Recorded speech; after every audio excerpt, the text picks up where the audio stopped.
હું આર્ટિસ્ટ છું.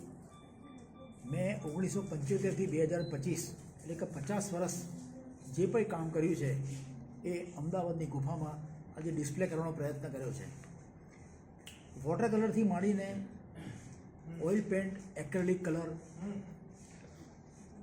અને દરેક મીડિયમમાં કામ કરવાનો પૂરેપૂરો પ્રયત્ન મેં કર્યો છે.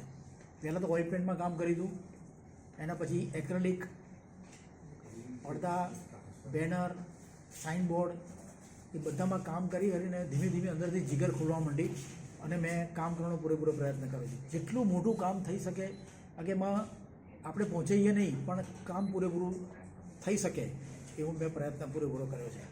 ખાસ કરીને પોર્ટ્રેટમાં મને વધારે રસ છે એટલે સેલિબ્રિટીને મળવાનો પ્રયત્ન કર્યો. તો એકને મળ્યો, પહેલાં મહેમૂદ સાહેબને મળ્યો હતો, એના પછી ધીમે ધીમે બધાને મળ્યો, તો છેલ્લે ભૂપેન્દ્રભાઈને મળ્યો છે.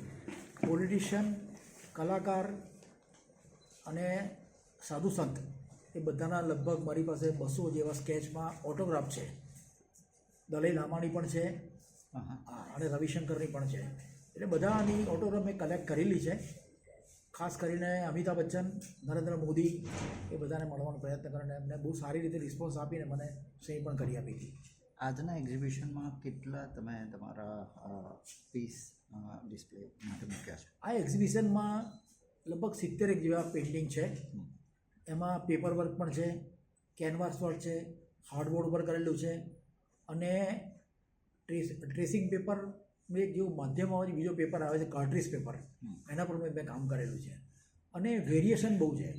કોઈ લાઇન વર્કથી કરેલું છે, કોઈ કલરફુલ કરેલું છે, કોઈ વોટર કલરમાં, એક્રેલિક કલરમાં. તારક મહેતા કા ઉલ્ટા ચશ્માના મેં 24 ચિત્રો બનાવ્યા હતા. એમાં અય્યરનો ફોટો મેં બ્લેક એન્ડ વ્હાઇટ બનાવ્યો છે.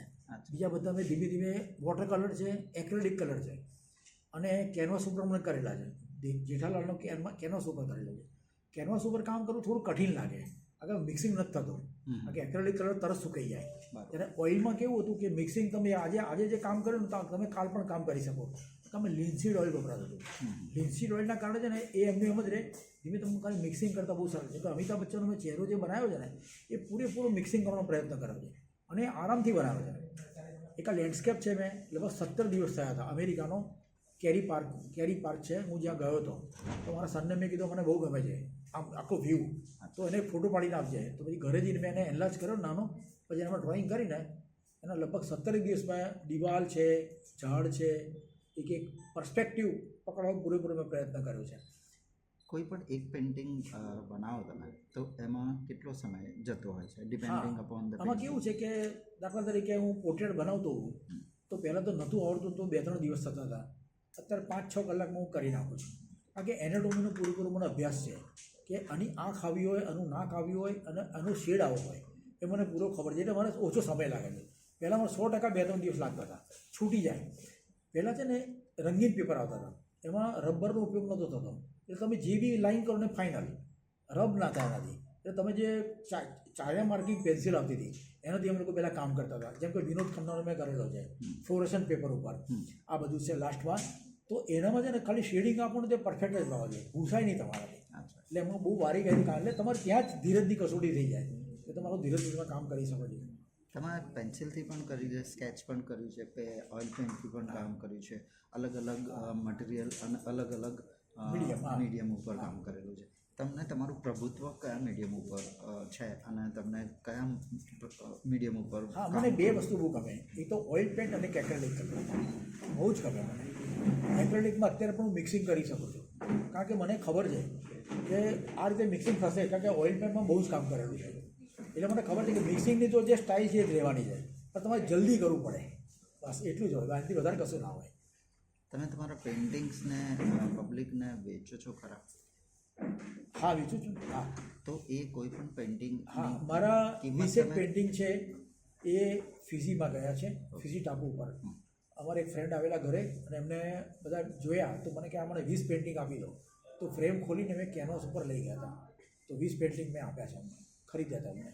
હા, તો એ પેઇન્ટિંગની પ્રાઇસ તમે કોઈ પણ પેઇન્ટિંગની પ્રાઇસ જો તમારે ડિસાઇડ કરવી હોય હા. તો એ કયા આસ્પેક્ટ્સ, કયા કેરેક્ટર અને કયા એનાથી તમે ડિસાઇડ કરો કે આ પેઇન્ટિંગની આટલી પ્રાઇસ હોવી શકે? શું તમારું મટીરિયલ ડિસાઇડ કરે કે તમારી મહેનત ડિસાઇડ કરે ના, કે મહેનત ડિસાઇડ કરે, ક્રિએટિવિટી?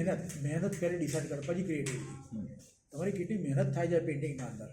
કોઈ પેઇન્ટિંગના 50,000 પણ લઈએ, કોઈ પણ 10,000થી ઓછું કામ નથી કરતો, અને પોર્ટ્રેટ લાવું 5,000 રૂપિયા. એટલે જ મેં પહેલો સવાલ એ કર્યો કે કેટલો ટાઈમ સમય લાગે લાગે છે તમને? કે આપણને જ્યાં સુધી સંતોષ ના થાય ત્યાં સુધી સામેની રીતે ક્યાંય સંતોષ થવાનો છે.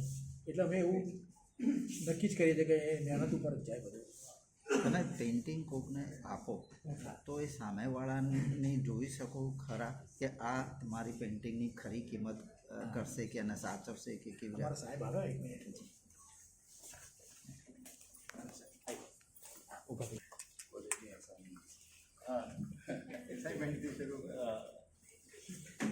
એની લાઈફની યાત્રા જ છે ત્યાંથી શરૂ કરીને અત્યારે. હા.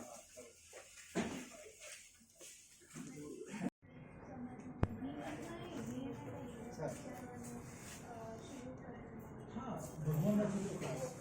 ભગવાન ચિત્રો બનાવો ને એટલે પછી ગણપતિ બનાવવા માટે બધા લોકો લઈ જાય. અને જે આ ગણપતિનું ડેકોરેશન કરવાનું નવરાત્રિ આવે તો અમને દિવાળીમાં રંગોળી લોકોના ઘરે ઉગવા જતો હતો. એ જમાનો 10-10 રૂપિયા લેતો હતો. દરેકના ઘરે રંગોળી લગભગ મારી જોડે બનાવાય. એટલે દિવાળીને આગલી રાત સુધી કામ જ કરતો હતો. બધાના ઘરે ઓઇલ પેન્ટમાં બનાવો લગભગ 6 મહિના આરામથી. લોકો પોતું ના પાડે, સાચી લાગે. આમના જીરાફને લઈને ઘણા બધા ચિત્રો છે અને જીરાફ અને પ્લસ મનુષ્ય વચ્ચેના સંબંધને તમે બતાવવાના મને લંબાઈ વધારે ગમી જીરાફ. એટલે મને અમિતાભ બચ્ચન છે બહુ જ ગમે. એક કલાકાર તરીકે ઇન્સ્પિરેશન ઘણું સારું. એને કોઈ પૂરીના શું ખબર છે એને ખબર પછી વાક્ય બધા એ વાક્યો બધા સાચું અને ખાલી બોલવા માટે નથી બોલતા.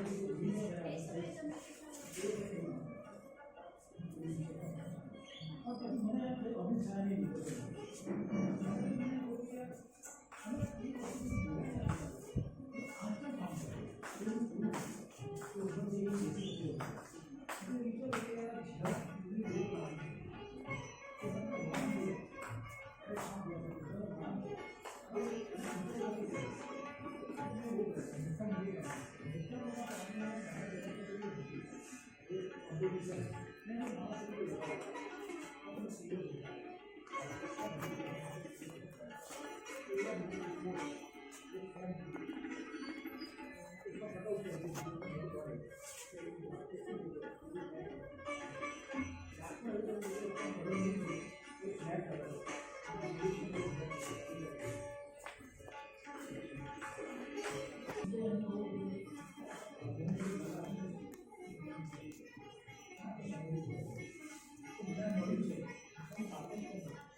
આનંદ એક આપવાનું કામ કરતા રહે.